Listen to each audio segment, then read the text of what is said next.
Hello friends, welcome to AMC facts. Bhagavatam episode 5. ఈ వీడియోలో మనం సృష్టి ఎలా మొదలవ్వింది, రుద్రుడు ఎలా జన్మించాడు, సరస్వతి బ్రహ్మదేవుల వివాహం అనే వంటి ఆసక్తికరమైన విషయాలను తెలుసుకోబోతున్నాం. ముందు వీడియోలో చెప్పుకున్నట్టే శుకుడు పరీక్షితునికి భాగవత కథలను చెప్పటం మొదలెట్టాడు. దానికంటే ముందు ఒక ఆసక్తికరమైన కథను కూడా వివరించుకుందాం. ముందుగా శుకుడు, ఓ రాజా, పూర్వం కాటువాంగుడు అను ఋషి ఉండేవాడు. దేవతల కోరిక మేరకు ఆయన వారి పక్షాన నిలిచి యుద్ధం చేశాడు.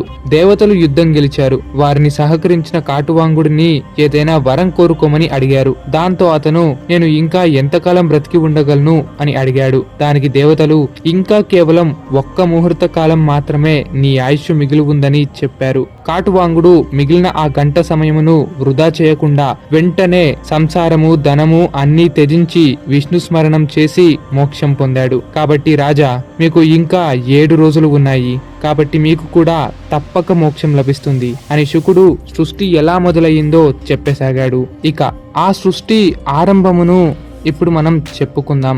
సృష్టి మొదటిలో శ్రీ మహావిష్ణువు యోగ నిద్రలో ఉన్నాడు. శ్రీ మహావిష్ణువు యొక్క నాభి నుండి ఒక తెల్లని తామర పువ్వు బయటకు వచ్చింది. ఆ తామర పువ్వు నుండి బ్రహ్మదేవుడు జన్మించాడు. అలా ఆ బ్రహ్మదేవుడు మొదటగా నీరును సృష్టించాడు. ఆ నీటిని నారా అని కూడా మనం పిలుస్తాం. ఆ నీరే విష్ణువు యొక్క నివాస స్థానము అయ్యింది. అందువలన విష్ణువుకు నారా అనగా నీరు, నారాయణుడు అనగా నీటిలో నివసించేవాడు అను కారణంతో నారాయణుడు అనే పేరు వచ్చింది. అలా సృష్టి మొదలవుతూనే నీటితో మొదలవ్వింది. సృష్టి అంతము చెందాక కూడా నీరే మిగిలి ఉంటుంది. ఆది అంతము రెండు నీటితోనే కొనసాగుతాయి. ఆ తరువాత అగ్ని, జలము, వాయువు, ఆకాశము, భూమి అను పంచభూతాలు బ్రహ్మ నుండి వరుసగా ఆవిర్భవించాయి. అయితే మనకి మొత్తం 4 యుగాలు. అవే కృతయుగం, త్రేతాయుగం, ద్వాపరయుగం, కలియుగం. కృతయుగంతో మొదలవ్వి కలియుగంతో పూర్తవుతుంది. ఆ తర్వాత మళ్ళీ కృతయుగంతోనే భూమి కొనసాగుతుంది. కృతయుగంలో 17,28,000 సంవత్సరాలు ఉంటాయి.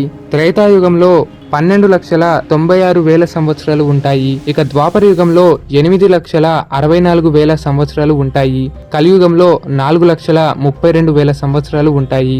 ఈ 4 యుగాలు పూర్తవితే ఒక్క మహాయుగం అంటారు. అలా ఒక్క మహాయుగంలో మొత్తం 43,20,000 సంవత్సరాలు ఉంటాయి. అయితే బ్రహ్మదేవుడి ఆయువు 100 సంవత్సరాలు. కానీ మానవుల ఆయువు బ్రహ్మదేవుని ఆయువుకు చాలా భేదం ఉంది. ఒక్క మహాయుగం బ్రహ్మదేవుడికి ఒక్క పగలు మాత్రమే. మరో మహాయుగం బ్రహ్మదేవుడి యొక్క రాత్రి మాత్రమే.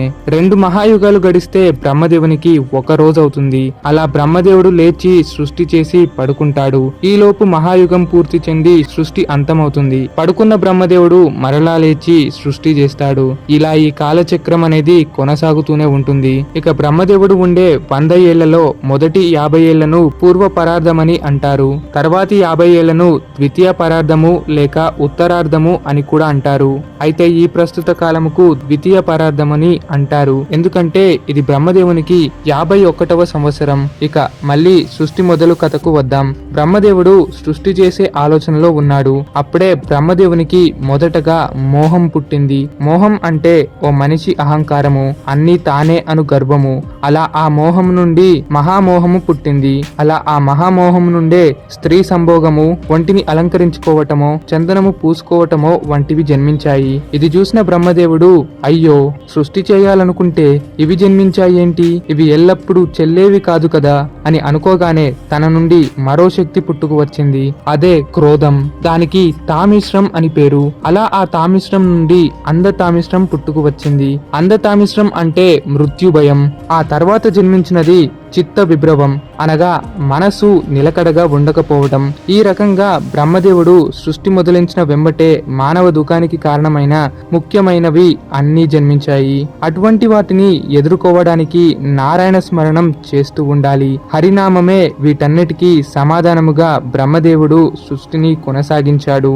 అలా మొదట అన్ని అశుభమైనవి, బాధాకరమైనవి జన్మించటంతో బ్రహ్మదేవుడు నిరాశ చెందాడు. మానవులను రక్షించడానికి బ్రహ్మదేవునికి వీటన్నిటినీ అదుపులో పెట్టడానికి ఓ మంచి గురువుని సృష్టించాలని అనుకున్నాడు. అలా అనుకున్న వెంటనే ఆయన యొక్క మనస్సు నుండి సనక సనందులు జన్మించారు. వారే సనకుడు, సనందనుడు, సనత్ కుమారుడు, సనత్ సుజాతుడు. వెంటనే బ్రహ్మదేవుడు వారిని పిలిచి, ఓ కుమారుల్లారా, మీరు ఈ అవిద్యా పంచకము నుండి మానవులను రక్షించండి, వారికి మోక్ష మార్గాన్ని చూపెట్టండి అంటూ ఆదేశించాడు. అది విన్న ఆ సనక సనందనాదులు గట్టిగా కేకలు వేస్తూ నవ్వసాగారు. దాంతో కోపించిన బ్రహ్మదేవుడు, ఏమిటిది, నా ఆదేశాన్ని మన్నించకుండా నవ్వుతారా అని అడిగాడు. దాంతో వారు, ఓ తండ్రి, నీవే కదా సృష్టికర్తవి, నీవే చెప్పలేని ఈ విషయాన్ని పసిపిల్లలము మేమెలా చెప్పగలము అనే విషయంతోనే మేము నవ్వాము, అంతేగాని మిమ్మల్ని అగౌరవపరచడానికి కాదు అని అన్నారు. కాని ఈలోపు బ్రహ్మ క్రోధించిన వెంటనే తన ముఖంలోంచి ఓ మహాపురుషుడు జన్మించాడు. ఆ మహాపురుషుడు పుట్టగానే బోరున ఏడవసాగాడు. అతడిని చూడగానే ఆశ్చర్యపోయిన బ్రహ్మదేవుడు ఎవరు నీవని అడిగాడు. అప్పుడే ఆకాశవాణి, ఆ పరమేశ్వరుడే నిన్ను పరీక్షించడానికి నీలో క్రోధాన్ని వదిలాడు. నీ కోపము, రౌద్రము వలనే ఆ శివుడి యొక్క అంశ నీ ముఖములో నుంచి బయటకు వచ్చింది. ఈయనకు నీవే నామకరణం చేయు అని చెప్పింది. బోరునా ఏడుస్తున్న ఆ మహాపురుష బాలుడును దగ్గరగా పిలుచుకొని, ఓ కుమారా, నీవు ఇంత ఏడ్చావు కాబట్టి నేను నీకు రుద్ర అని నామకరణం చేస్తున్నాను. నీవు 11 రూపాలతో ఈ భూమండలాన్ని అదుపులో ఉంచు అని ఆదేశించాడు. దానికి రుద్రుడు అంగీకరించాడు. ఇక్కడ రుద్రుడు అంటే శివుడు. శివుడు బ్రహ్మకు జన్మించడం ఏమిటి, ఆయనే బ్రహ్మదేవుని ఆజ్ఞ మన్నించటం ఏమిటి అని అనిపించవచ్చు. నిజానికి శివుడు పరమాత్మ, ఆయనే సకల లోకము. కావాలనే రుద్రుడిగా జన్మించి ఏకాదశ రుద్రులుగా మారి బ్రహ్మ ఆజ్ఞలను పాటించేవారు. అలా ఏకాదశ రుద్రులు బ్రహ్మదేవునికి పక్కనే ఉండి సహాయము చేసేవారు. ఆ తర్వాత బ్రహ్మ శరీరం నుండి మన్యుడు, మనుడు, మహాకాలుడు మొదలైన వారు జన్మించారు. అలా వారి నుంచి కొన్ని దుష్ట శక్తులు కూడా జన్మించాయి. ఆ దుష్ట శక్తులు పుట్టగానే ఆ బ్రహ్మదేవునిపై దాడి చేయసాగాయి. ఆయననే మింగబోయాయి. కోపించిన రుద్రుడు కళ్ళు ఎర్రజేశాడు. ఆ దెబ్బతో ఆ దుష్ట శక్తులు అన్ని కాలి బూడిదయ్యాయి.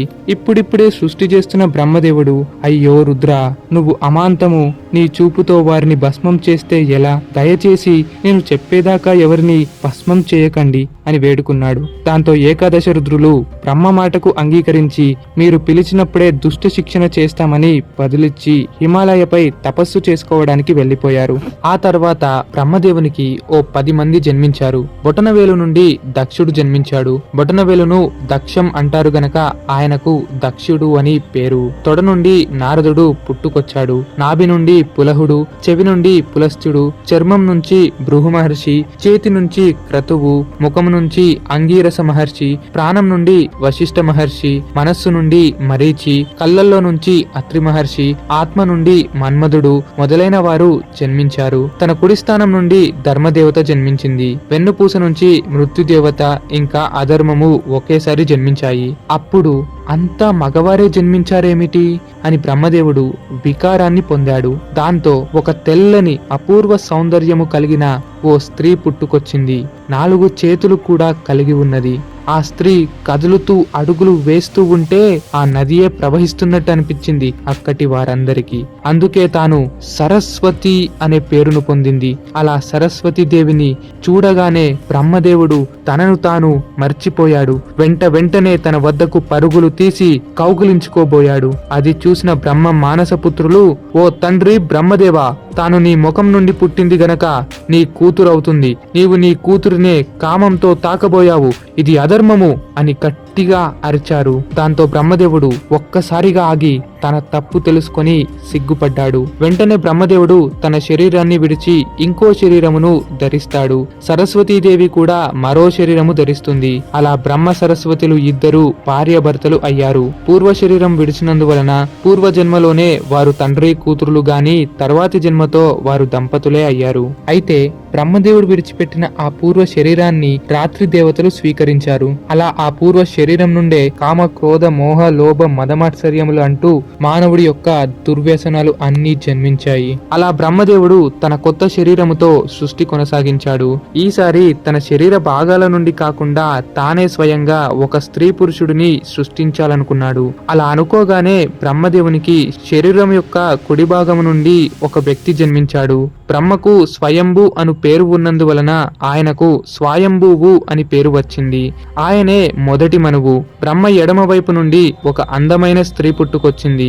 ఆమె శతరూప అనే పేరు పొందింది. అలా కుడి ఎడమ నుండి పుట్టిన స్వయంభువు శతరూపులు ఆది దంపతులు అయ్యారు. మొదటిసారిగా సంసారముతో సంతానము కలిగిన భార్యాభర్తలయ్యారు.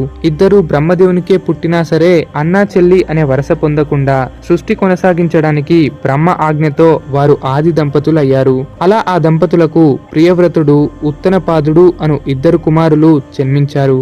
ఆ తర్వాత అకూతి, దేవహూతి, ప్రసూతి అను ముగ్గురు కుమార్తెలు కూడా జన్మించారు. స్వయంభువు మనువు బ్రహ్మ వద్దకు వెళ్లి, తండ్రి, మీ ఆజ్ఞ అనుసారం మేము దంపతులమయ్యాము. అయినా కాని నాకు నా కర్తవ్యం ఏమిటో తెలియట్లేదు, ఏమీ అర్థం కావట్లేదు. మీరే నా కర్తవ్యం ఏంటో చెప్పండి. మీ ఆజ్ఞనే మేము శిరసా వహిస్తాము అని అన్నాడు. దానికి బ్రహ్మదేవుడు, కుమారా, నేను సృష్టిని చేయాలనుకున్నాను, కానీ వీరంతా నా మనస్సంకల్పంతోనే జన్మించారు. అది నాకు ఎంతో విసుగ్గా అనిపిస్తున్నది. మీరెలాగో దంపతులు అయ్యారు కాబట్టి మీరే మరో దంపతులను సృష్టించండి. ఆ దంపతులు మరెందరో దంపతులను సృష్టిస్తారు. ఇలా ఈ సృష్టిని కొనసాగిస్తూ మానవులతో, జీవ జంతువులతో, కోటి ప్రాణులతో జగత్తంతా నింపండి అని ఆదేశించాడు. దానికి స్వయంభువు, తండ్రి, మీరు చెప్పినట్టే సృష్టిని చేస్తాము, కానీ ఈ ప్రదేశమంతా నీటితో నిండి ఉన్నది. ఈ నీటిలోనే సృష్టి చేస్తే నీటి జంతువులకు తప్ప ఇతర ప్రాణులకు వీలుండదు. కనుక భూమి ఉంటే మీ ఆజ్ఞను మన్నిస్తాను అని అన్నాడు. అవును, స్వయంభువు అన్నట్టే అప్పటికి అంతా నీరే ఉండేది. భూమి కనపడకుండా ఎక్కడో రసాతలంలో ఉంది. అందువలన సృష్టి కొనసాగించడానికి వీలు లేకుండా పోయింది. అలా బ్రహ్మదేవుడు స్వయంభువు చెప్పిన మాటకు అయోమయం చెందాడు. తర్వాత ఏం చేయాలో తెలియక శ్రీ మహావిష్ణువును ప్రార్థించాడు. అప్పుడే ఒక ఆశ్చర్యకరమైన సంఘటన చోటు చేసుకుంది. బ్రహ్మదేవుని యొక్క కుడిముక్కు నుండి ఒక బొటన వేలంతో ఉన్న తెల్లని పంది బయటకు వచ్చింది. బ్రహ్మదేవుడు ఆశ్చర్యపోయాడు. అప్పుడే ఆ తెల్లని పంది ఒళ్ళంతా తెల్లని జుట్టుతో ఉండగా ఒక్కసారిగా తన శరీరాన్ని భూమి, ఆకాశము అంటూ అన్నిటినీ కప్పేసేంత పెద్దగా మారాడు. నీటిలో దూకి సముద్రంలో ఈది గర్జిస్తున్నాడు. ఆ విశాలమైన రూపము, ఆ పంది లీలలను గమనించిన బ్రహ్మదేవుడు, సందేహము లేదు, ఈయన నారాయణుడే. భూమి లేదన్న మన బాధను తెలుసుకొని రసాతలంలో మునిగిన ధరణిని మనకు తిరిగి ఇవ్వడానికే ఈ రూపం ధరించాడు అని బ్రహ్మ మరియు మానసపుత్రులంతా చేతులెత్తి మొక్కేసాగారు. ప్రభు వాసుదేవ, నీకు జయం కలుగుగాక. నీవే రుద్రుడవు, నీవే బ్రహ్మవు, అన్ని రూపాలలో నీవే ఉన్నావు. నీవు లేని చోటు లేదు, నిన్ను కాదన్న మాట రాదు. ఓ అనంతుడా, పద్మనాభుడా, నీ పాదలకు ఎంతో భక్తి శ్రద్ధలతో నమస్కరిస్తున్నాము. సృష్టి చేయడానికి ఆధారంగా భూమిని మాకు అందించు అని వేడుకున్నారు. అప్పుడు ఆదివరాహ రూపములో ఉన్న విష్ణువు అత్యద్భుత శబ్దాలతో గర్జించసాగాడు. వరాహస్వామి గర్జనలు బ్రహ్మదేవుని చెవిన వేదాలులా వినిపిస్తున్నాయి. ఆ ధ్వనితో బ్రహ్మాదుల దుఃఖం ఒక్క క్షణములో తొలగిపోయింది. సముద్ర జలమంతా పులకించిపోయింది. అలా వరాహస్వామి భూదేవిని రక్షించి ధర్మస్థాపన చేసిన కథను తర్వాతి వీడియోలో మనం వివరించుకోబోతున్నాం. వరాహస్వామి కథకు ముందు ఇద్దరు బలమైన రాక్షసులు పుట్టుకను కూడా మనం వివరించుకోవాలి. అది కూడా తర్వాతి వీడియోతో ప్రారంభిద్దాము. ఇక ఆ దానికంటే ముందు మీరు గనక ప్రీమియం విల్లా ప్లాట్స్ కోసం చూస్తున్నారా? అయితే ముంబై హైవే ఫేసింగ్ దగ్గర సదాశివ్పేటలో రేరా ఇంకా డిటిసిపి అప్రూవ్డ్ లేఅవుట్ అనేది అవైలబుల్ లో ఉంది. లొకేషన్ హైలైట్స్ వచ్చేసి 5 నిమిషాల్లో సంగారెడ్డిలో ఉండొచ్చు, 30 నిమిషాల్లో ఓఆర్ఆర్ దగ్గర ఉండొచ్చు, 15 నిమిషాల్లో వోక్సిన్ యూనివర్సిటీ, మరో 10 నిమిషాల్లో ఐఐటి అనగా కండి, అలాగే దగ్గరలోనే నిమ్స్ ప్రాజెక్ట్ కూడా. ఇక ప్రాజెక్ట్ హైలైట్స్ గురించి మాట్లాడుకుంటే ఇది DTCP approved and well designed layout అని చెప్పొచ్చు. అనగా వాస్తు పరంగా కూడా కట్టడం జరిగింది. Clear title and spot registration, electrical lines with street lights, underground drainage system, water connection each plot, children park with plantation, avenue plantation, 24/7 security, ఇలా ఆల్ ఫెసిలిటీస్ అనేవి ఉన్నాయి. సో దీనికోసం కాంటాక్ట్ అవ్వండి 9618570028. సో చూశారు కదా, ఇవాళ వీడియో అయితే ఇంతే. పూర్తి భాగవతం సిరీస్ ని చూడాలనుకుంటే కామెంట్స్ లో ఇవ్వబడిన ప్లేలిస్ట్ లింక్ ని క్లిక్ చేసి చూడండి. మరో వీడియోతో కలుద్దాం. జై శ్రీకృష్ణ.